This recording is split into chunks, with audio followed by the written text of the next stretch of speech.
एक घने और शांत जंगल में, जहां सिर्फ प्रकृति की आवाज गूंजती थी, वहीं एक महान योगी गोरखनाथ जी गहरे ध्यान में लीन बैठे थे।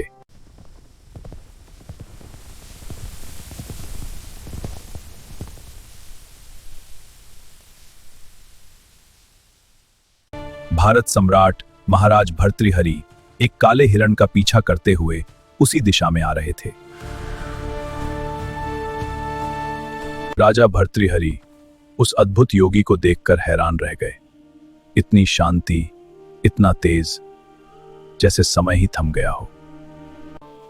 हे योगी, आप कौन हैं और इस जंगल में अकेले क्या कर रहे हैं?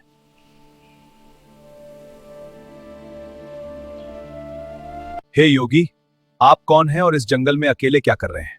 मैं कौन हूं, ये जानने से पहले तुम ये जानो कि तुम कौन हो। मैं इस देश का सम्राट हुआ।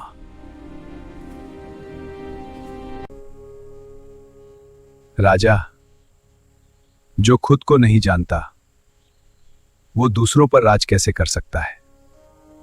योगी के इन शब्दों ने राजा के अहंकार को झकझोर दिया। अब ये मुलाकात एक साधारण बातचीत नहीं, बल्कि एक बड़ी परीक्षा बनने वाली थी। राजा के मन में अब सवाल ही सवाल थे, और योगी हर सवाल का जवाब जानते थे। दुआ मांग गाग दुआ कर, दुआ से जिंदगी बदल जाती है। जो काम कोई नहीं कर सकता, वो दुआ कर सकती है। ये कौन महात्मा है जो इतनी गहरी बातें कर रहा है?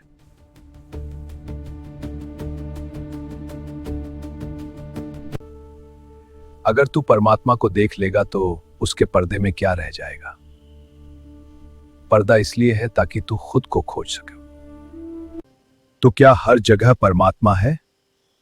सब जगत परमात्मा में है और परमात्मा तुझ में है। यह शब्द राजा के दिल को छू गए, लेकिन अभी भी उनके अंदर का अहंकार पूरी तरह खत्म नहीं हुआ था। पथे योगी गोरखनाथ अब राजा को उस सच्चाई से रूबरू कराने वाले थे, जिसे सुनकर हर इंसान सोचने पर मजबूर हो जाए थे। इस विशाल जगत में सब पागल ही पागल हैं। किस तरह गुरुजी? वे जो दिखता है उसे ही सत्य मान लेते हैं। तो सत्य क्या है? सब पागल? क्या मैं भी?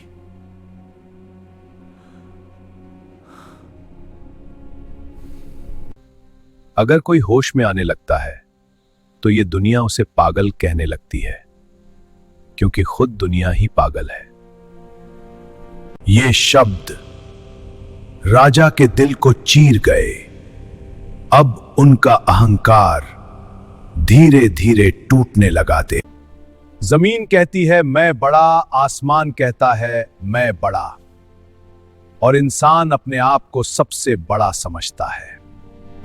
पर सच्चाई ये है, न जमीन बड़ी, न आसमान, सबसे बड़ी है भूल।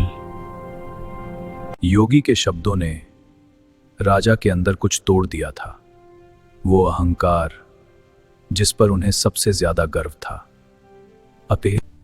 अगर मैं ही नहीं जानता कि मैं कौन हूं, तो मेरा ये राज, ये ताकत किस काम की? हे योगी, मुझे सच्चाई का मार्ग दिखाइए। मैं जानना चाहता हूं कि मैं वास्तव में कौन हूं। जब तक मैं है तब तक सत्य नहीं, और जब मैं खत्म तभी सच्चा ज्ञान शुरू करी। राजा भर्तृ अब बदल चुके थे। एक सम्राट अब एक साधक बनने जा रहा था। आज से ना शिकायत, ना सवाल, सिर्फ मौन और आत्मा से संवाद। राजा भर्तृहरि बिना शब्दों के अपने भीतर उतरने लगे।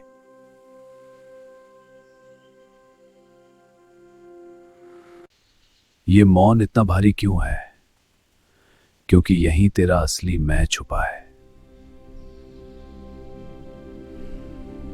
जब इंसान बाहर से शांत होता है तब अंदर सबसे बड़ा तूफान उठता है। मैं राजा था, मेरे पास सब कुछ था, फिर मैंने सब क्यों छोड़ दिया? पुरानी यादें मन को फिर से बांधने लगी। क्या मैंने गलती कर दी?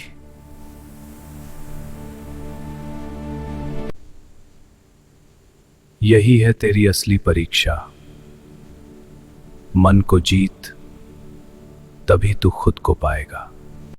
अब ये लड़ाई दुनिया से नहीं, अपने ही मन से थी।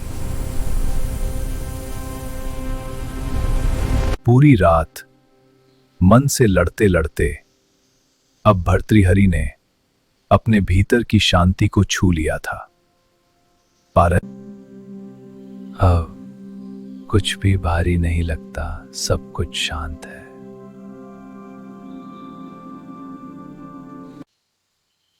अब तू समझ गया, मौन में ही सभी उत्तर छुपे हैं।